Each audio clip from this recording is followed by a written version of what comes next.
نحمده ونصلي على رسوله الكريم اما بعد فاعوذ بالله من الشيطان الرجيم بسم الله الرحمن الرحيم رب اشرح لي صدري ويسر لي امري واحلل عقدة من لساني يفقهوا قولي.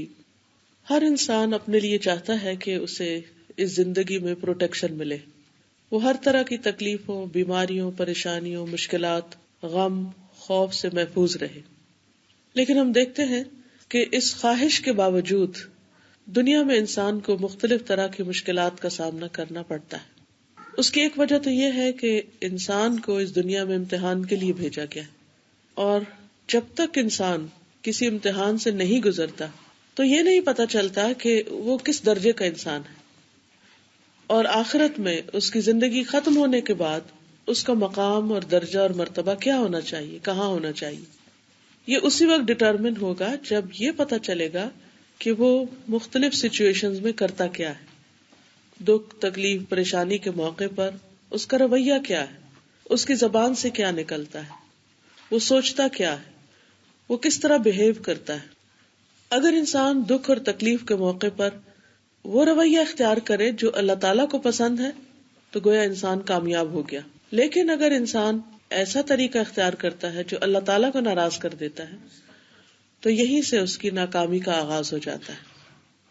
جب تک زندہ ہے توبہ کا موقع موجود ہے، لیکن جب زندگی ختم ہو جائے گی تو پھر توبہ کا موقع بھی نہیں رہے گا. اس لیے ہر انسان کو غیر معمولی حالات میں، یعنی ایسی سچویشن میں جو اچانک پیش آئیں، جو مرضی کے خلاف ہوں، جو پسند کے خلاف ہوں، ان میں خاص طور پر اپنا جائزہ لیتے رہنا چاہیے کہ وہ کیا کر رہا ہے. اور اس کے ساتھ ساتھ یہ بھی کوشش کرتے رہنا چاہیے کہ ایسے کام کریں کہ ہم بڑی بڑی تکلیفوں اور پریشانیوں سے بچ سکیں اور اللہ سبحانہ وتعالیٰ کی حفاظت میں رہیں. وہ کیا چیز ہے، وہ کون سا طریقہ ہے کہ جس سے ہمیں اللہ تعالیٰ کی عافیت اور حفاظت نصیب ہو سکتی ہے. اور حفاظت اس معنی میں نہیں صرف کہ کوئی تکلیف آئے نہ، اس معنی میں بھی کہ اگر تکلیف آ جائے تو ہمارا ایمان سلامت رہے، ہمارا اخلاق سلامت رہے، ہمارا انجام بہتر رہے. تو اس کے لیے ہمیں کیا کرنا ہوگا، اس بارے میں ہمیں ایک حدیث ملتی ہے. سنن الترمذی کی روایت ہے. عبداللہ بن عباس جو حضور صلی اللہ علیہ وسلم کے چچا عباس کے بیٹے ہیں، اور یہ ٹین ایجر تھے، ارلی ٹین میں تھے جب نبی صلی اللہ علیہ وسلم کا انتقال ہوا، لیکن بہت ہی ذہین اور بہت سمجھدار. نبی صلی اللہ علیہ وسلم نے ان کو جو کچھ سکھایا انہوں نے اس کو بہت محفوظ رکھا، یاد رکھا، اور پھر ساری زندگی علم کی خدمت کرتے رہے. آپ کی بے شمار احادیث انہوں نے روایت کی، مفسر قرآن تھے. تو یہ اپنے بارے میں ایک بات نبی صلی اللہ علیہ وسلم کی مناسبت سے روایت کرتے ہیں. وہ کہتے ہیں کہ ایک دن میں نبی صلی اللہ علیہ وسلم کے پیچھے سواری پر بیٹھا ہوا تھا، ہم اکٹھے سفر میں جا رہے تھے. تو آپ نے فرمایا، یا غلام، اے بچے، انی اعلمک کلمات، میں تمہیں چند باتیں سکھاؤں گا. چند کلمات، چند لفظ. وہ کیا ہے؟ احفظ اللہ یحفظک. احفظ اللہ، اللہ کی حفاظت کرو، یعنی اللہ تعالیٰ کے احکامات کی، اللہ کی بات کی. یحفظک، تو وہ تمہاری حفاظت کرے گا، وہ تمہارا نگہبان ہو جائے گا. احفظ اللہ، اللہ کی حفاظت کرو، یعنی اللہ کی حدود کی حفاظت کرو. تجدہ تجاہک، تم اسے اپنے سامنے پاؤ گے. اذا سألت فاسأل اللہ، جب تم سوال کرو تو اللہ سے سوال کرو، جب مانگو تو اللہ سے مانگو. وَإِذَا اسْتَعَنْتَ، اور جب مدد چاہو، فَاسْتَعِنْ بِاللَّهِ، تو اللہ سے مدد مانگو. یہ تھے وہ چند کلمات جو نبی صلی اللہ علیہ وسلم نے حضرت عبداللہ بن عباس کو سکھائے، اور ان کے ذریعے ہمیں ایک بہت بڑا خزانہ عطا کیا. وہ خزانہ کیا ہے؟ وہ خزانہ ایسا ہے جس کی ہمیں ہر دم ضرورت رہتی ہے کہ ہم اللہ سبحانہ وتعالیٰ کی حفظ و امان میں، نہ صرف یہ کہ ہم خود بلکہ ہم اپنے بچوں کے لیے بھی چاہتے ہیں. گھر سے نکلتے ہیں یا تعلیم حاصل کرنے کے لیے کسی دوسرے ملک میں جاتے ہیں، یا شادی بیاہ ہم ان کا کرتے ہیں، یا کسی بھی ایسے موقع پر جب وہ ہماری نگاہوں سے تھوڑی دیر یا زیادہ دیر کے لیے اوجھل ہو رہے ہوں تو ہم ان کو اللہ کی حفظ و امان میں دیتے ہیں کہ اللہ تمہارا نگہبان ہو. یہیں سے ہمارے ہاں وہ مشہور لفظ نکلا ہے اللہ حافظ، کہ اللہ سبحانہ وتعالیٰ تمہاری حفاظت کرے. حضرت یعقوب علیہ السلام نے بھی اپنے بچوں کو جب مصر روانہ کیا تھا تو یہی کہا تھا فاللہ خیر حافظا، کہ اللہ سبحانہ وتعالیٰ ہی بہترین حفاظت کرنے والا ہے، اور اصل حفاظت ہے ہی اللہ تعالیٰ کی حفاظت۔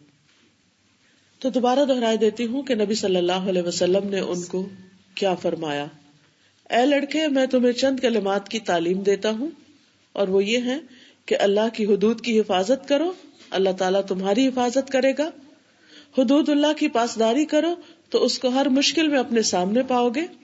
جب تم سوال کرو تو اللہ تعالیٰ سے سوال کرو، جب تم مدد طلب کرو تو صرف اللہ تعالیٰ سے مدد طلب کرو، کیونکہ اصل میں وہی کام آنے والا ہے، وہی مدد کے لائق ہے، اور وہی اس پر قادر ہے کہ وہ تمہاری مدد کرے۔ اب دیکھیے کہ دنیا میں رہتے ہوئے انسان اپنی دنیاوی مفادات کی حفاظت کس کس طرح کرتا ہے۔ مثلاً بہت سے لوگ انشورنس کراتے ہیں، گاڑیوں کی انشورنس کراتے ہیں، لائف انشورنس کراتے ہیں، ہیلتھ انشورنس لیتے ہیں، اور بہت سے اس طرح کے کام کرتے ہیں۔ کیوں کرتے ہیں؟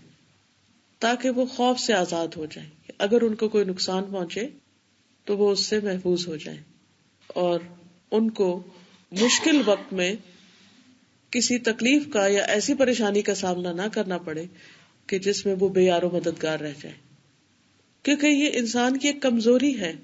انسان کو کمزور پیدا کیا گیا ہے کہ وہ اپنے آپ کو کمزور محسوس کرتا ہے، اور اسی وجہ سے اس کو خوف، فکر اور اندیشے لاحق رہتے ہیں۔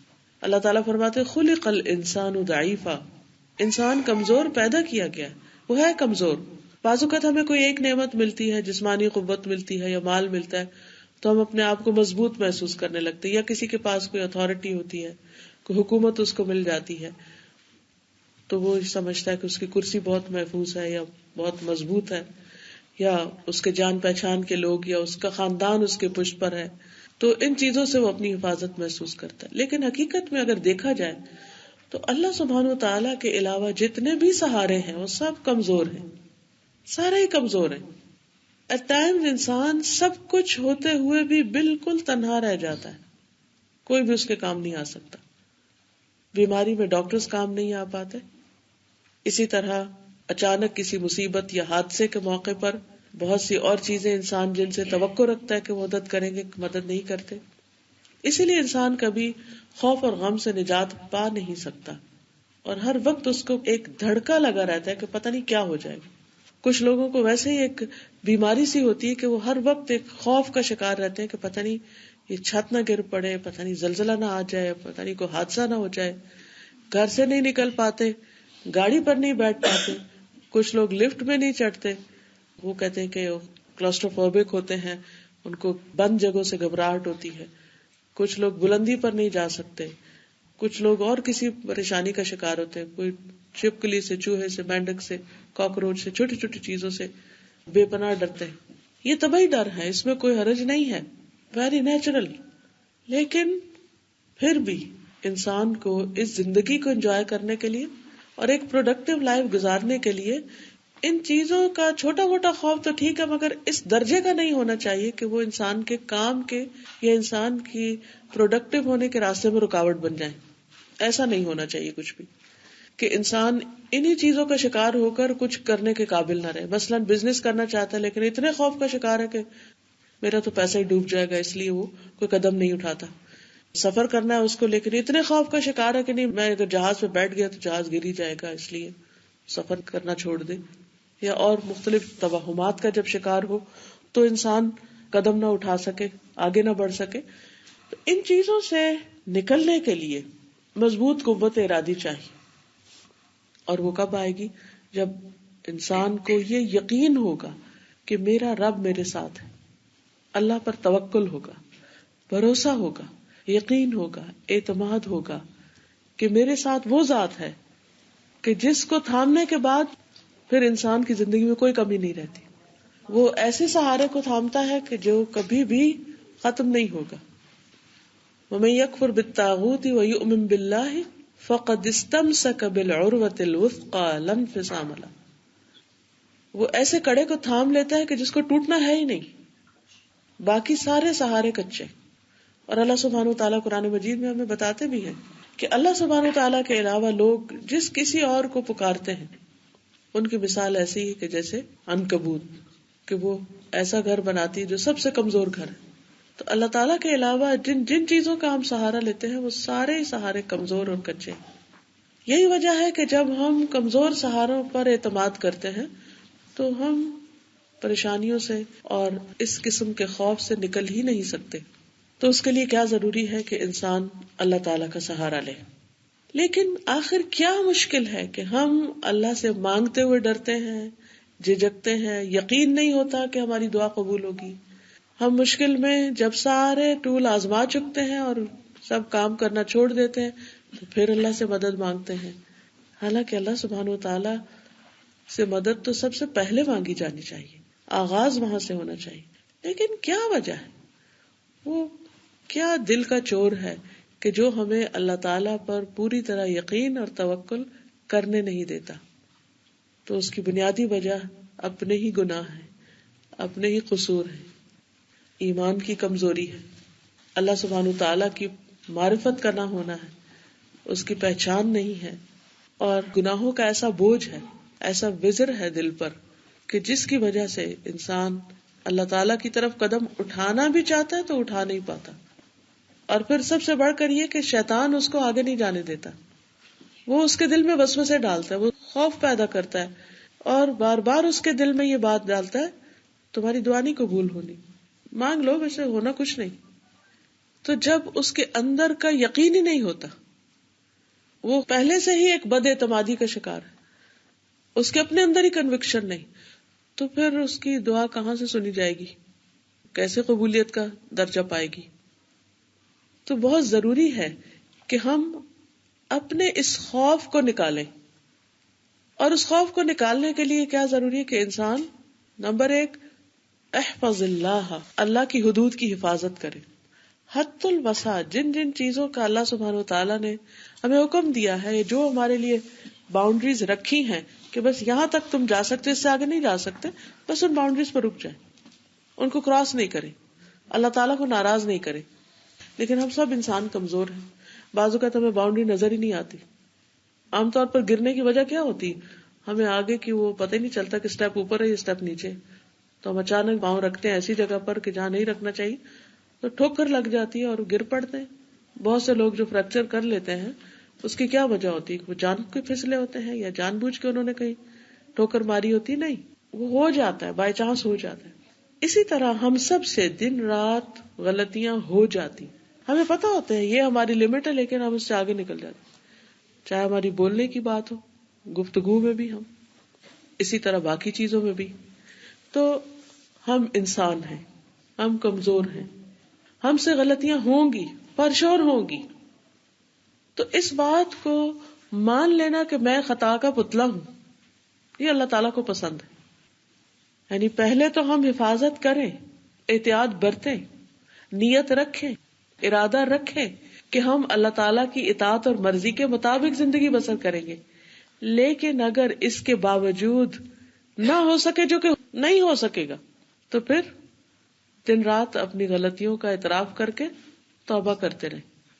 ہاں، توبہ کرتے وقت مایوسی سے بچے، نا امید نہیں ہو، کیونکہ اللہ تعالیٰ کا وعدہ ہے کہ ان اللہ یغفر الذنوب جميعا، کہ اللہ سبحانہ و تعالیٰ سارے گناہ معاف کر سکتا ہے، اس کے لیے کچھ بھی مشکل نہیں.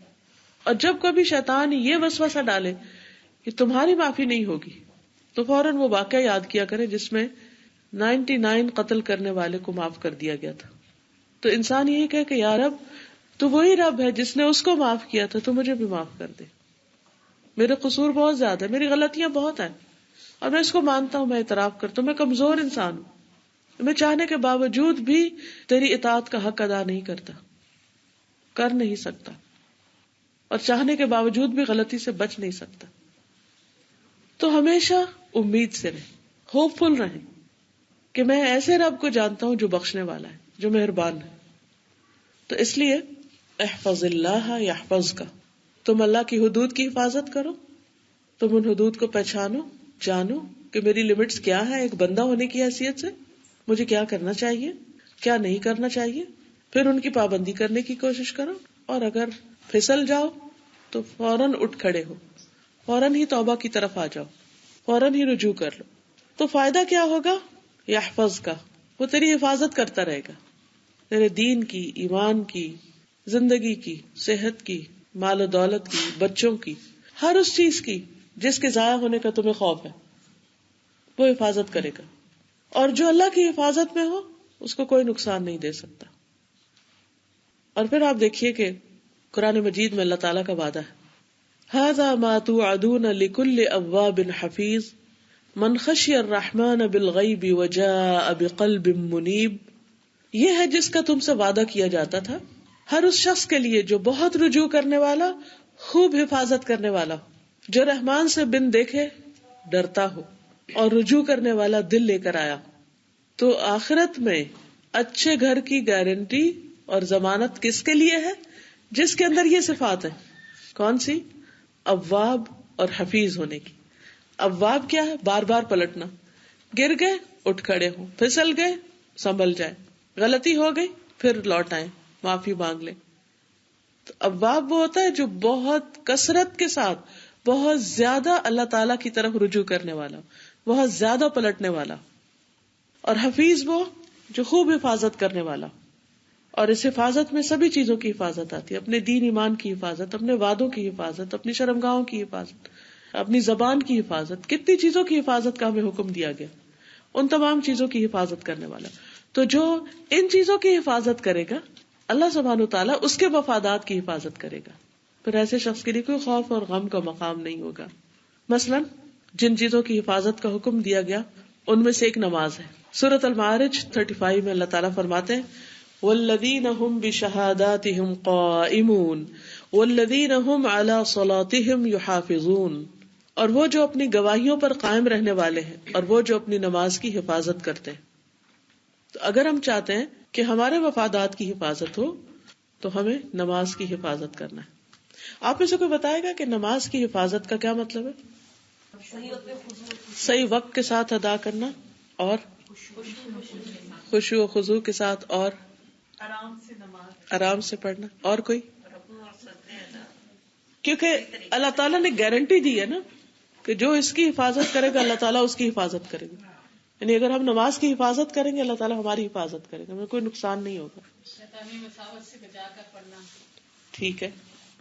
اگر چھوٹ جائے تو فوراً قضا کر لیں. کئی لوگ کہتے ہیں تو رہ گئی شاپنگ کریں. جی، مین جو آپ کا توجہ کا جو مرکز ہے وہ نماز ہونی چاہیے، باقی کاموں کی نسبت آپ مین اس پہ توجہ کریں. بالکل اسی طرح اس کا میں ایک مثال سے سمجھاؤں گی آپ کو. کیا آپ اپنے نیو بورن بیبی کی حفاظت کرتے ہیں؟ بچہ چھوٹا جب پیدا ہوتا ہے وہ اپنے آپ کو خود نہیں سنبھال سکتا، تو ہم کیسے کرتے ہیں؟ کتنی دیر کے لیے کرتے ہیں؟ 24 آورز ہر وقت کر رہے ہوتے ہیں کہ ہے میرا بچہ، ہے میرا بچہ، ہے میرا بچہ. بلی بولے تو ہم سوچتے ہیں کہ شاید بچہ رو پڑا ہے. سارا وقت دھیان ماں کا کس طرف لگا رہتا ہے؟ بچے کی طرف. کہیں بھی ہو، ہے اس کو بھوک لگی ہوگی، ہے زیادہ سو گیا، ہے اب سویا نہیں ہے، اب ایسا ہو گیا ویسا ہو گیا. اب آپ دیکھیے کہ نماز کی حفاظت اس بچے سے بھی زیادہ، جیسے انہوں نے کہا نا سارا وقت دھیان کس میں رہے؟ نماز میں. دھیان کا مطلب کیا ہے؟ مثلاً آپ سو رہے ہیں تو صبح کے وقت غافل ہو کے نہیں سو جانا کہ اچھا جب آنکھ کھلے گی تو پڑھ لیں گے. نہیں، رات سونے سے پہلے ہی نہیں، مجھے لیٹ نہیں سونا کیونکہ صبح اٹھنا مشکل ہوگا. یہ حفاظت میں آ گیا. ظہر کا وقت ہے، کہیں جا رہے ہیں آپ تو آپ کیلکولیٹ کریں گے. جیسے ہوتا ہے نا بچہ کتنے دیر سوئے گا، کب دودھ دینا ہے اس کو، کب اٹھ جائے گا، کب نہلانا ہے، کب کھلانا ہے، کیا کرنا ہے. کسی جگہ پر جانا آپ کو، بس بازار جانا ہے یا کسی سے ملنے کے لیے جانا ہے، تو آپ کیلکولیٹ کریں گے کہ نماز میں اتنا ٹائم ہے اور وہاں جانے میں اتنا وقت لگے گا، اور پھر وہاں سچویشن ایسی ہوگی، وہاں نماز پڑھنے کی کوئی جگہ نہیں ہوگی اور یہ مشکلات ہو سکتی ہیں. تو اوکے، مجھے آدھا گھنٹہ نماز میں رہ گیا تو اپنا ٹائم آدھا گھنٹہ آگے کر دینا چاہیے، نماز پڑھ کے نکل جانا چاہیے. مثلا یہ ہے حفاظت. تو یہ اوقات کی حفاظت ہوگی. اسی طرح نماز کے لیے جو آداب ہیں طہارت کے اور خشوع و خضوع اور باقی تمام چیزیں، ان کی بھی حفاظت. کہ جب وضو کریں تو اس وقت حفاظت کیا ہوگی؟ چیک کریں گے کہ کونیاں اچھی طرح دھل گئی، ایڑیاں خشک تو نہیں ہے، انگلیوں کے بیچ میں بھی پانی چلا گیا. اور سب سے بڑی بات یہ کہ صحیح طور پر مسح کرنا آتا ہے. باقی کیسے وضو کرتے ہیں کیسے نہیں کرتے، یہ ساری باتیں اچھی طرح مجھے معلوم ہیں. اور پھر وضو میں کیا چیزیں خلل ڈالتی ہیں اور کیا نہیں ڈالتی، ان چیزوں کا کیا مجھے معلوم ہے. تو یہ ساری چیزیں جو ایک نماز کو پرفیکٹ کرتی ہیں، ان چیزوں کا لحاظ رکھنا نماز کی حفاظت کرنے میں. اب آپ دیکھیے نبی صلی اللہ علیہ وسلم نے فرمایا من حافظ علیہا کان لہ عند اللہ عہد ان یدخلہ الجنہ. مسند احمد کی روایت میں آتا ہے جس شخص نے نماز کی حفاظت کی، اس کا دھیان رکھا، اللہ تعالیٰ کا اس کے ساتھ وعدہ ہے کہ وہ اس کو جنت میں داخل کرے گا. اب یہ حفاظت ہوگی نا، ہماری انشورنس مل گئی نا کہ وہ گھر ملنے کی گارنٹی ہے. جب کل وہاں جاؤ گے اللہ تعالیٰ کے بنائے ہوئے گھر کے علاوہ کوئی گھر نہیں ہوگا تو وہ تمہارے لیے تیار ہوگا، تمہارے لیے بغیر کیز کے ہی گھر کھول دیا جائے گا. کیونکہ جنت کی ڈسکرپشن میں آتا ہے نا مفتحت لہم الابواب، کہ جن کے دروازے پہلے سے کھول کے رکھے ہوئے ہوں گے کہ دروازہ کھولنے کی بھی زحمت نہ ہو. لیکن اس کے برعکس جو لوگ نماز کی حفاظت نہیں کرتے، نماز سے غفلت برتتے ہیں، ان کے بارے میں کیا فرمایا گیا؟ قرآن مجید کی آیت یاد ہے آپ کو؟ ارأیت الذی یکذب بالدین فذلک الذی یدع الیتیم ولا یحض علی طعام المسکین فویل للمصلین الذین هم عن صلاتهم ساہون. حافظون کا اپوزٹ کیا؟ ساہون. یہ حفاظت کرنے والے ہیں اور وہ غفلت برتنے والے ہیں. ہر چیز کی فکر ہے، نماز ہی کی فکر نہیں. آپ نے بھی دیکھا ہوگا کہ دو طرح کے لوگ ہوتے ہیں جن سے آپ کا واسطہ پڑتا ہے. ایک وہ ہوتے ہیں کہ جو اپنے سارے اسکیجول نماز کے آس پاس سیٹ کرتے ہیں، شادی ہو، پارٹی ہو، پکنک ہو، سفر ہو، کچھ بھی ہو، اللہ یہ کہ کوئی مجبوری ہو تو پھر وہ تو اللہ تعالیٰ نے سفر میں رخصت دی ہے، جمع کی بھی دی ہے اور کم بھی کر دی ہے. لیکن باقی اوقات میں وہ اپنے ہر چیز کو اس کے مطابق سیٹ کرتے ہیں کہ پہلے نماز اور باقی چیزیں بعد میں. یہ حافظون کی کیٹیگری. اور ساہون کی کیٹیگری کیا ہے کہ جب وہ مل بیٹھ کے پلان کر رہے ہوتے ہیں، پروگرام بنا رہے ہوتے ہیں، تو اس میں ہر چیز کا ذکر آتا ہے لیکن نماز کا ذکر نہیں آتا کہ وہ کہاں پڑھی جائے گی اور کب پڑھی جائے گی اور کیسے پڑھی جائے گی. اس کی فکر نہیں ہوتی، اس کا ہم و غم نہیں ہوتا. تو جو شخص نماز کو ضائع کر دے، اور اس کے ضائع کرنے میں سب سے پہلے تو اس کے وقت کو ضائع کرنا ہے، اور اس کے بعد صحیح طرح رکوع سجدہ نہ کرنا، یہ بھی اس کو ضائع کرنا ہے.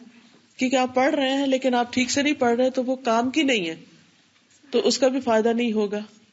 حدیث میں آتا ہے من حافظ علیہن کن لہ نورا و برہانا و نجاتا یوم القیامہ.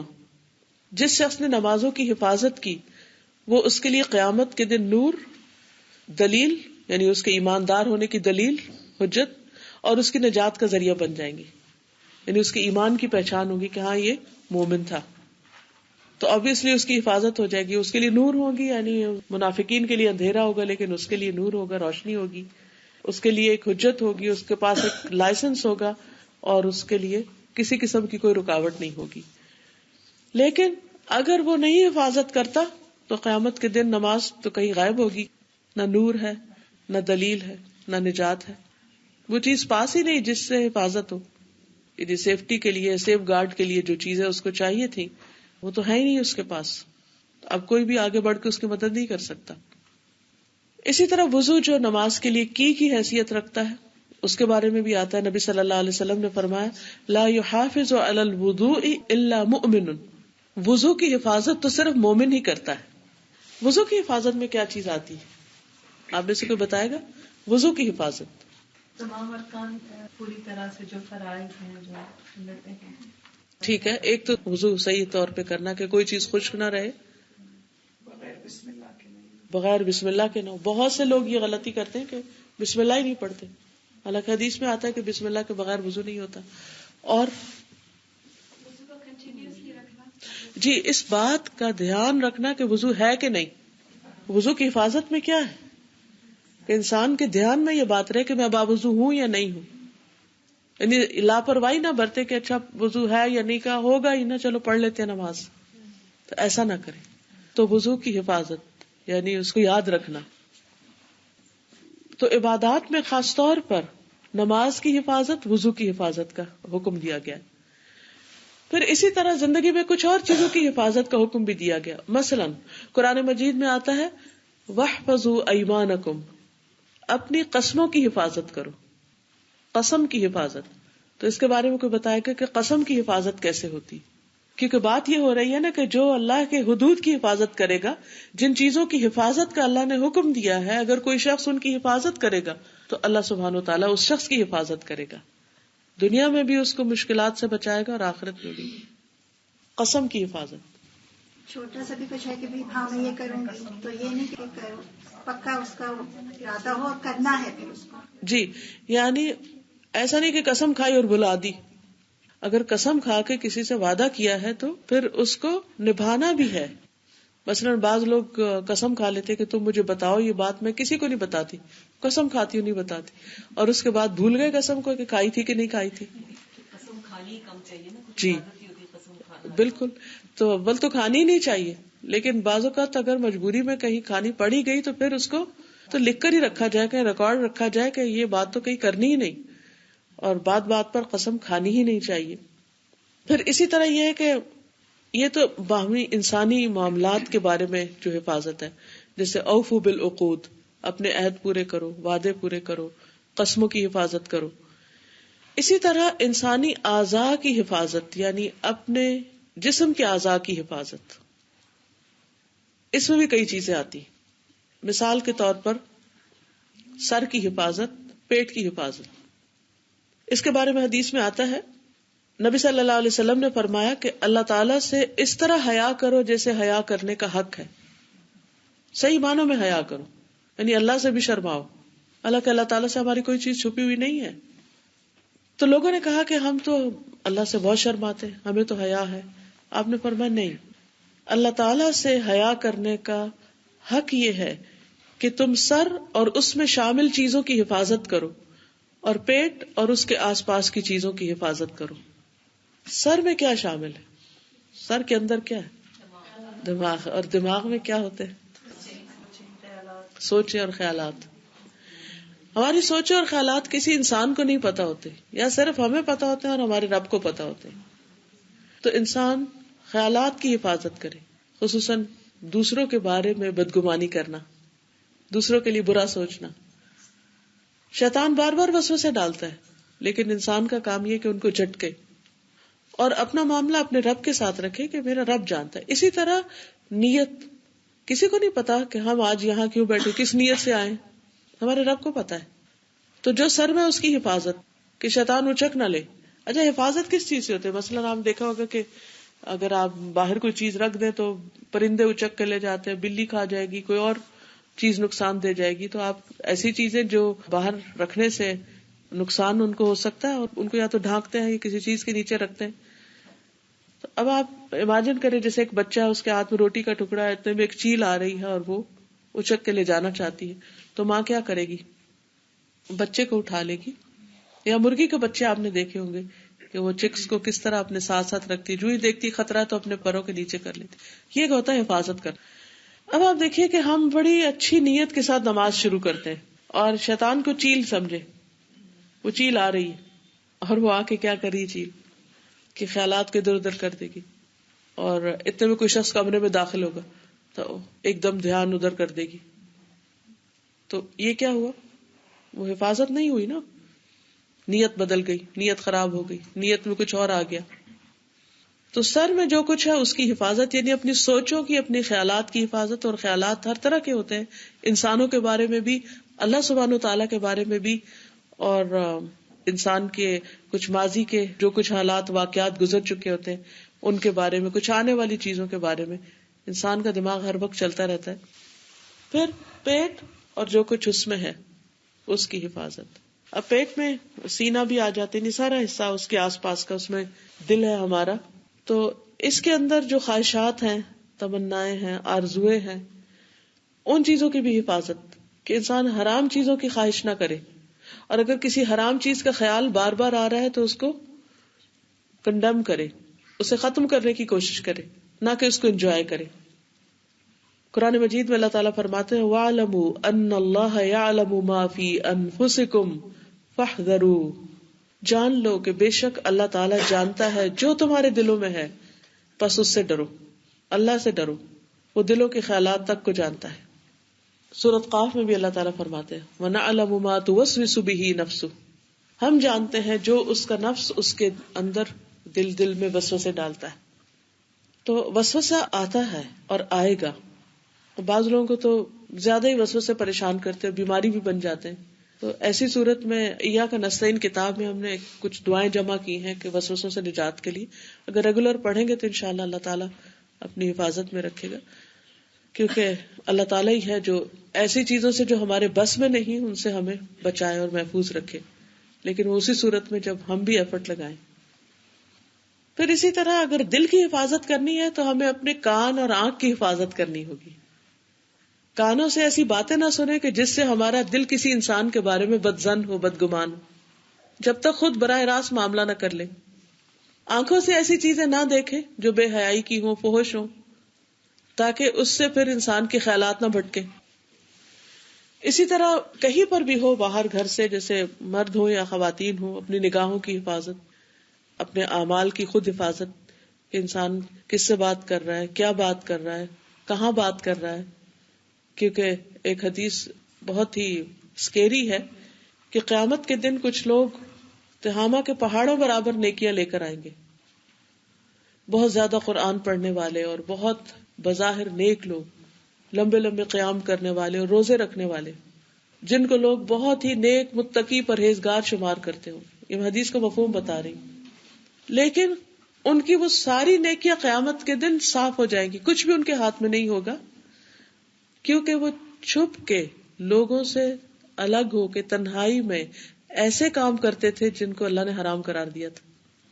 تو نیکی صرف وہ نہیں ہے کہ جو صرف ظاہری ہے، کہ ہم ظاہر میں لوگوں کے سامنے بہت شریف اور بھلے مانس بنے ہوئے ہوں، بہت نیک، متقی، پرہیزگار ہوں، اور جب لوگ ہمیں دیکھتے نہ ہوں، الگ ہوں، تو پھر ایسے کام کریں کہ جو اللہ تعالیٰ دیکھ رہا ہو، یعنی اللہ سے نہ ڈریں. بیسیکلی اس میں کانسیپٹ کیا ہے کہ وہ لوگ جو لوگوں کے سامنے تو نیک ہیں، لوگوں کی نظروں میں تو نیک ہیں، لیکن اللہ کی نظر میں نیک نہیں ہے. لوگوں سے ڈرتے ہیں، اللہ سے نہیں ڈرتے. لوگوں سے حیا کر کے پھر بھی غلط کام نہیں کرتے، لیکن اللہ سے کوئی حیا نہیں اور غلط کام کیے چلے جاتے ہیں. تو ایسے لوگوں کی نیکیاں نہیں رہیں گی، قیامت کے دن سب صفائی ہو جائے گی، کیونکہ انہوں نے اللہ تعالیٰ کی قدر نہیں پہچانی. اللہ کا خوف نہیں تھا ان کے اندر، لوگوں کا خوف تھا. تو اس چیز کا بھی جائزہ لینا، اس چیز کی بھی حفاظت کرنی.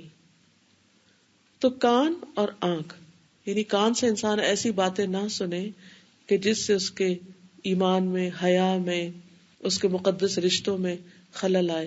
اسی طرح ایسے نظارے، ایسے سین نہ دیکھے کہ جس سے اس کا دل بے حیائی کی طرف مائل ہو. تو ان السمع والبصر والفؤاد کل اولئک کان عنہ مسئولا، بے شک کان، آنکھ اور دل، ان میں سے ہر ایک سے سوال کیا جائے گا. ہر ایک سے الگ الگ پوچھا جائے گا، کیا سنتے تھے، کیا دیکھتے تھے، ٹیلی فون پہ کیا باتیں کرتے تھے، اور تنہائی میں چھپ کے لوگوں سے کیا باتیں کرتے تھے، کسی کی غیبت ہو یا کسی کے بارے میں کوئی غلط منصوبہ بندی یا کسی کو نقصان پہنچانے کے منصوبے یا کسی بھی قسم کی غلط باتیں. اور پھر پیٹ کی حفاظت میں پیٹ کو حرام کھانے سے بچانا. اور اسی طرح نبی صلی اللہ علیہ وسلم نے فرمایا، جس شخص نے اپنے جبڑوں کے درمیان کی چیز یعنی زبان کی حفاظت کی اور اپنے ٹانگوں کے درمیان کی چیز یعنی شرمگاہ کی حفاظت کی، وہ جنت میں جائے گا. تو اس کے لیے بھی گارنٹی ہو گئی کہ اگر تم ان اعضاء کی حفاظت کرو گے تو تمہارے لیے جنت کا وعدہ ہے.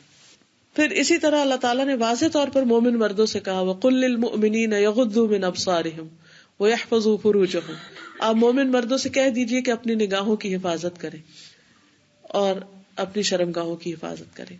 اپنی نگاہیں نیچی رکھیں، شرمگاہوں کی حفاظت کریں. اور وَالْحَافِظِينَ فُرُوجَهُمْ وَالْحَافِظَاتِ، صرف مردوں کے لیے نہیں، عورتوں کے لیے بھی حکم ہے کہ وہ اپنی شرمگاہوں کی حفاظت کرتے ہیں، مرد ہوں یا عورتیں ہوں. وَالذَّاكِرِينَ اللَّهَ كَثِيرًا وَالذَّاكِرَاتِ، کثرت سے اللہ کا ذکر کرنے والے مرد اور عورتیں. اعد اللہ لہم مغفرۃ واجرا عظیما، اللہ نے ان کے لیے مغفرت اور بہت بڑے اجر کا وعدہ کر رکھا ہے.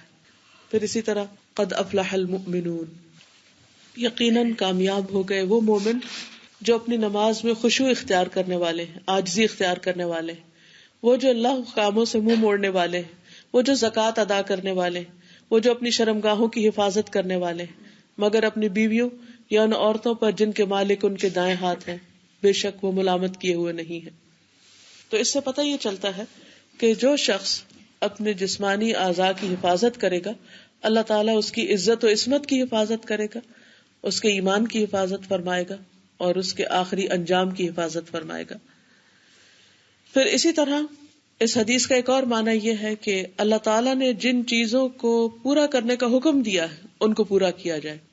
مثلا اللہ تعالیٰ فرماتے ہیں اوفو بعہدی اوفی بعہدکم، تم میرے سے کیا ہوا وعدہ پورا کرو تو میں تم سے اپنا کیا ہوا وعدہ پورا کروں گا. پھر فاذکرونی اذکرکم، تم مجھے یاد رکھو میں تمہیں یاد رکھوں. یعنی اگر ہم یہ چاہتے ہیں کہ اللہ تعالیٰ ہمیں یاد رکھے اور ہم پر اپنے فضل فرمایا عنایت کریں تو پھر ہمیں بھی اللہ کا ذکر کثرت سے کرنا چاہیے. ہم چاہتے ہیں اللہ تعالیٰ ہماری مدد فرمائے ان تنصروا اللہ ینصرکم، اگر تم اللہ کی مدد کرو گے تو اللہ تعالیٰ تمہاری مدد کرے گا. اللہ کی مدد کا مطلب کیا ہے؟ اللہ کے دین کی مدد. اللہ تعالیٰ مدد کرنے والا کسی کی مدد کی اس کو تو ضرورت نہیں ہے. اب یہ حفاظت کس کس طریقے سے ہوتی ہے؟ ایک تو جیسے میں نے عرض کیا کہ انسان کی جان مال وغیرہ کی، ایک یہ کہ اللہ تعالیٰ نے مختلف فرشتے بھی مقرر کر رکھے ہیں حفاظت کے لیے. مثلا آنکھ کی حفاظت کے لیے فرشتے ہیں، ہمارے آگے پیچھے جسم کی مختلف چیزوں کی حفاظت کے لیے فرشتے ہیں.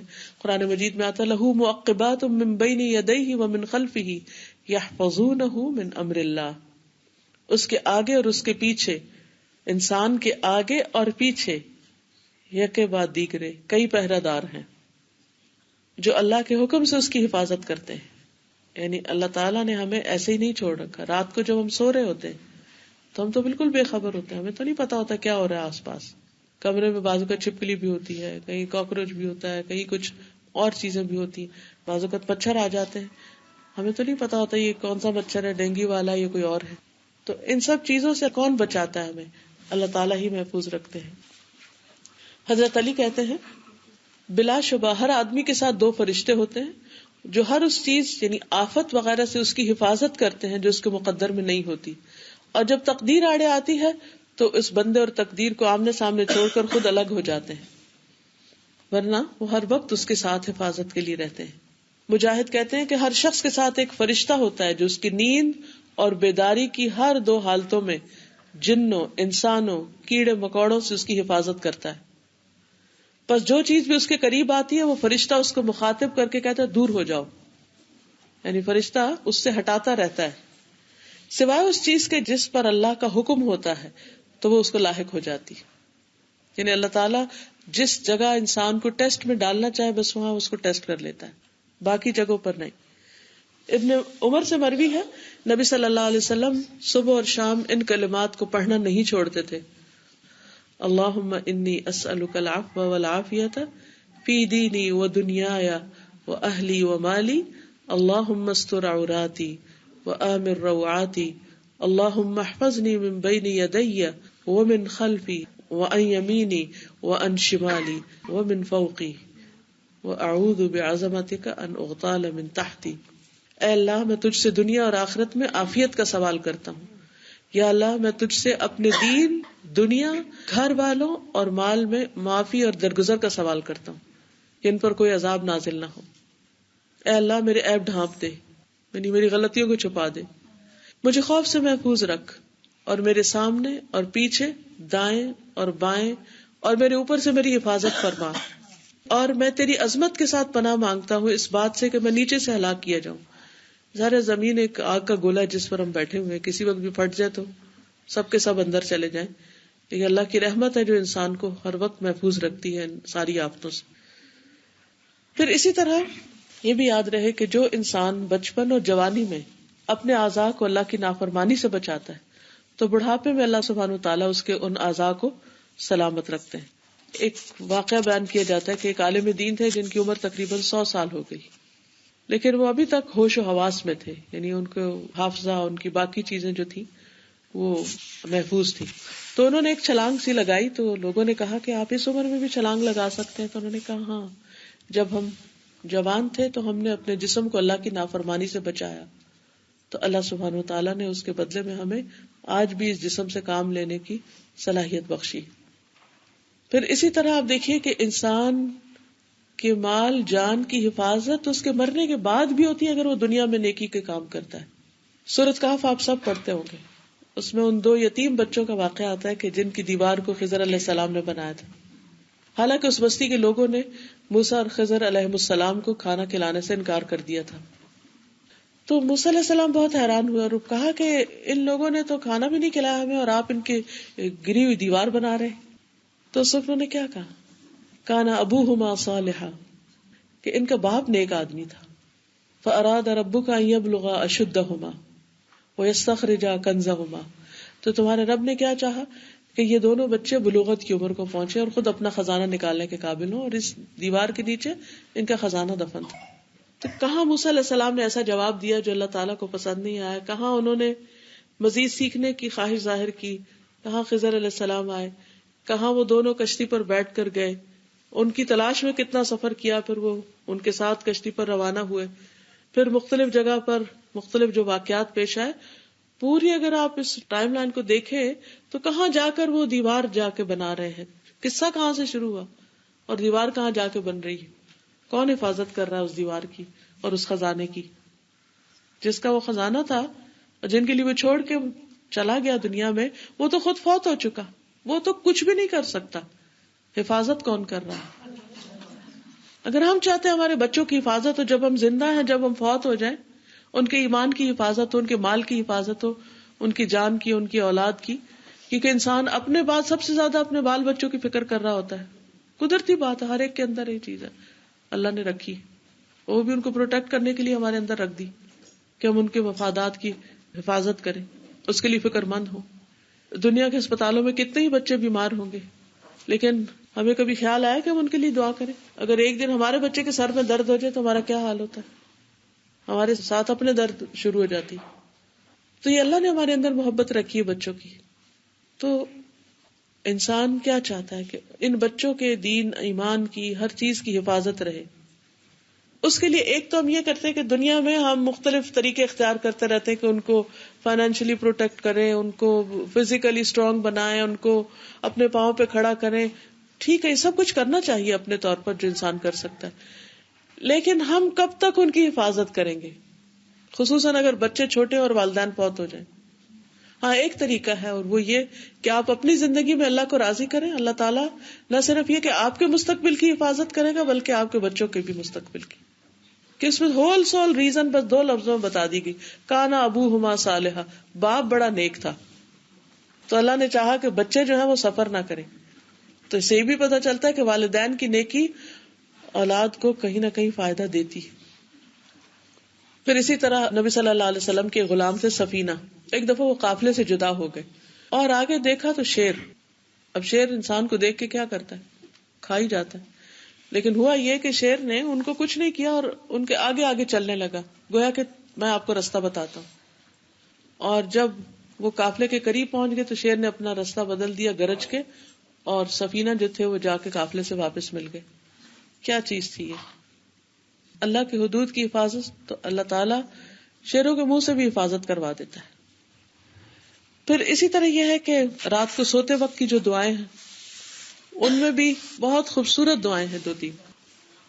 اس میں ایک دعا آتی ہے نا، وَإِن قَبَضْتَ نَفْسِي فَارْحَمْهَا وَإِن أَرْسَلْتَهَا فَاحْفَظْهَا بِمَا تَحْفَظُ بِهِ عِبَادَكَ الصَّالِحِينَ، کہ اگر تو سوتے وقت میری روح قبض کر لے، یعنی مجھے فوت کر دے، کیونکہ بعض لوگ سوتے ہوئے نہیں دوبارہ اٹھتے، تو اس کی حفاظت کرنا. اور اگر تو مجھے نیند سے اٹھا کر میری روح کو واپس چھوڑ دے تو بھی اس کی حفاظت کرنا، جس سے تو اپنے نیک بندوں کی حفاظت کرتے. یعنی دونوں حالتوں میں میں اپنے آپ کو تیرے سپرد کر رہا ہوں. ایک اور دعا جو بہت ہی خوبصورت ہے، آپ آزما کے اس کو دیکھیے، میں نے اسے بہت مفید پایا. ہوتا یہ کہ جب ہم سونے لگتے ہیں تو ہمارے دل میں طرح طرح کے وسوسے آنے لگتے ہیں، فلاں کام کا کیا ہوگا، فلاں. خاص طور پر آپ دیکھیے اگر آپ نے صبح ٹریول کرنا ہو یا آپ کا ایگزام ہو یا آپ کے گھر میں مہمان آنے ہو تو کیا ہوتا ہے، ساری رات آپ پہلے سے سفر شروع کر دیتے ہیں. اور جس دن مجھے یہاں آنا تھا تو میں دیکھ رہی تھی کہ سارے لوگ جہاز میں چلے گئے ہیں اور ابھی ہم نہیں گئے، اور ہر ایک کو اس قسم کے خواب آتے ہیں. پھر اسی طرح اگر ایگزام ہو تو آپ ساری رات پرچہ حل کرتے رہتے ہیں. کسی نے آنا ہو تو آپ گھر ہی صاف کر رہے ہوتے ہیں خواب میں بھی. قدرتی سی بات ہے. بچوں کی شادی ہو، کوئی رشتے کا معاملہ ہو، تو ہم سو رہے ہوتے ہیں لیکن دماغ ہمارا نہیں سوتا. مسلسل گھوم رہا ہوتا ہے خیالوں میں. اس کے لیے اتنی بہترین دعا ہے جو سوتے وقت کی دعاؤں میں سے اگر آپ توجہ کے ساتھ اس کو پڑھیں تو 2 فائدے ہوں گے. ایک تو یہ کہ بڑی پرسکون نیند سوئیں گے. دوسرے یہ کہ آپ انشاءاللہ اس معاملے کو جب اللہ کے سپرد کر دیں گے تو اللہ تعالیٰ اس کی ٹیک کیئر کرے گا. اور وہ دعا ہے اللہم انی اسلمت نفسی الیک. اے اللہ میں نے اپنا نفس تیرے سپرد کر دیا، تیری حفاظت میں دے دیا. ووجہت وجہی الیک، اور میں نے اپنا چہرہ آپ کی طرف متوجہ کر لیا. وفوضت امری الیک، اور میں نے اپنا معاملہ تیرے سپرد کر دیا. یہ ایگزام ہے یا سفر ہے یا شادی ہے یا کچھ بھی ہے، سب تیرے حوالے، تو بس اس کو ٹھیک کر دے. اور اس جگہ پر آ کر وفوضت امری الیک پوری طرح توجہ سے آپ جو بھی آپ کے دل پر بوجھ ہے، پریشانی ہے، فکر ہے، اس سارے کو اللہ کے حوالے کر دے. وَأَلْجَأْتُ ظَهْرِي إِلَيْكَ رَغْبَةً وَرَهْبَةً إِلَيْكَ، اور میں نے اپنی کمر تیری طرف متوجہ کر لی، یعنی تیری پناہ میں دے دی، ڈرتے ہوئے بھی اور رغبت کے ساتھ بھی اور خوف کے ساتھ بھی. لا ملجا ولا منجا منک الا الیک، تیرے سوا کوئی پناہ کی جگہ نہیں، کوئی ٹھکانہ نہیں مگر تیری ہی طرف. آمنت بکتابک الذی انزلت، میں تیری اس کتاب پر ایمان لایا جو تو نے اتاری. وبنبیک الذی ارسلت، اور اس نبی پر ایمان لایا جو تو نے بھیجا. بہت چھوٹی سی دعا ہے، اسے آپ لکھ کے بھی رکھ سکتے ہیں اپنے سائڈ ٹیبل پر. ہم نے اس کو الگ سے لکھ کے چھاپ کر بھی سب کے لیے اویلیبل کیا ہوا ہے. جی، یہ جو حسن حسین کتاب ہے نا، اس میں سونے کے اذکار میں ہوگی یہ دعا. تو اس قدر سکون دینے والی، اس قدر بے فکر کر دینے والی، بے خوف کر دینے والی دعا ہے. اور میں نے اتنی دفعہ اس کو آزمایا. مثلا پچھلے دنوں حج پہ جانا تھا اور آخری دن تک کچھ سمجھ میں نہیں آ رہا تھا کہ جانا ہے یا نہیں جانا، اور کیا ہوگا اور کیا نہیں، اور اگر ہو جاتا ہے تو اتنی تھوڑی دیر کی تیاری کیسے ہوگی اور سب چیزوں کا کیا بنے گا. تو مجھے جس وقت خیال آتا، اور پھر یہ کہ جانے کے بعد کی فکر مجھے الگ آتی. ایک تو یہ تھی جانے کی، اور جانے حج ہوگا کیسے، کیونکہ حج تو حج ہے. تو مجھے یہ ہوتا تھا کہ یا رب العالمین آسانیاں کر دینا اور سارے ارکان جو ہے وہ صحیح طور پر ادا ہوں. تو میں یہی دعا پڑھی، فوضت امری الیک. مجھے نہیں پتا، میرے بس میں کچھ نہیں، سارا معاملہ تیرے حوالے، تو کر سکتا، میں نہیں کر سکتی. تو اس سے ہونا تو وہ ہے جو اللہ کو منظور ہو، لیکن وہ جو ایک سکون کی کیفیت ہے وہ بے بہا ہو جاتی. یعنی ایسی خوشی، ایسا اطمینان، ایسی راحت کہ جس کا انسان تصور ہی نہیں کر سکتا. لگتا اب نہ کوئی خوف ہے، نہ کوئی غم ہے، نہ کوئی فکر ہے، نہ پریشانی. ہمارے ہاتھ میں کیا ہے، ہم کیا کر سکتے ہیں؟ ہم پریشان بھی ہوں، ہم بھاگ دوڑ بھی کریں، ہم سوئیں بھی نہ، ہم جاگ کے سب کچھ کرتے نہیں، کچھ نہیں ہو سکتا. اپنے حد تک کوشش کر لی، اپنی ایفرٹ جو ہم لگا سکتے لگا دی، باقی اللہ کے حوالے. اسی طرح کوئی بھی چیز اگر آپ سمجھتے بزنس کا معاملہ ہے یا بچوں کا ہے یا ان کے گھر کا ہے یا ان کے بچوں کی ولادت کا یا کچھ بھی، جو چیز بادر کر رہی ہے اس کو اللہ کے حوالے کر دیں. اور پھر یہ دعا حضرت عمر رضی اللہ تعالیٰ عنہ سے روایت ہے کہ نبی صلی اللہ علیہ وسلم نے ان کو یہ کلمات پڑھنے کی تاکید کی تھی. اللہم احفظنی بالاسلام قائما واحفظنی بالاسلام قاعدا واحفظنی بالاسلام راقدا ولا تطع فی عدوا ولا حاسدا. اے اللہ میرے قیام میں اسلام کے ساتھ میری حفاظت کر، یعنی جب میں کھڑا ہوں تو تب بھی میں ایک مسلمان کی حیثیت سے کھڑا ہوں اور اس کی حفاظت کر. میرے بیٹھے میں بھی اسلام کے ساتھ میری حفاظت کر، اور میرے سونے میں بھی اسلام کے ساتھ میری حفاظت کر، اور میرے متعلق کسی دشمن اور حاسد کی بات نہ ماننا. میں نے اگر وہ میرے خلاف کوئی بد دعا کرتا ہے یا میرے بارے میں کوئی پلاٹنگ کرتا ہے تو اس کی بات نہ سننا. تو بہرحال خلاصہ آج کی ساری گفتگو کا یہی ہے کہ انسان اگر اللہ تعالیٰ کی حدود کی حفاظت کرتا ہے اور اللہ تعالیٰ کی مدد لیتا ہے اور اللہ سے کیے ہوئے وعدوں کو پورا کرتا ہے، اللہ کا ذکر کرتا ہے، اللہ تعالیٰ کی طرف رغبت کرتا ہے، تو اللہ تعالیٰ اس کو تنہا نہیں چھوڑتا. تو اللہ تعالیٰ سے دعا ہے کہ اللہ تعالیٰ آپ سب کے، ہماری دین کی، ایمان کی، مستقبل کی، جان، مال، اولاد، ہر چیز کی حفاظت فرمائے، اور ہمیں اپنے دین کی حفاظت اور اپنے نیک اعمال کی حفاظت کی توفیق عطا فرمائے. وآخر دعوانا ان الحمد للہ رب العالمین.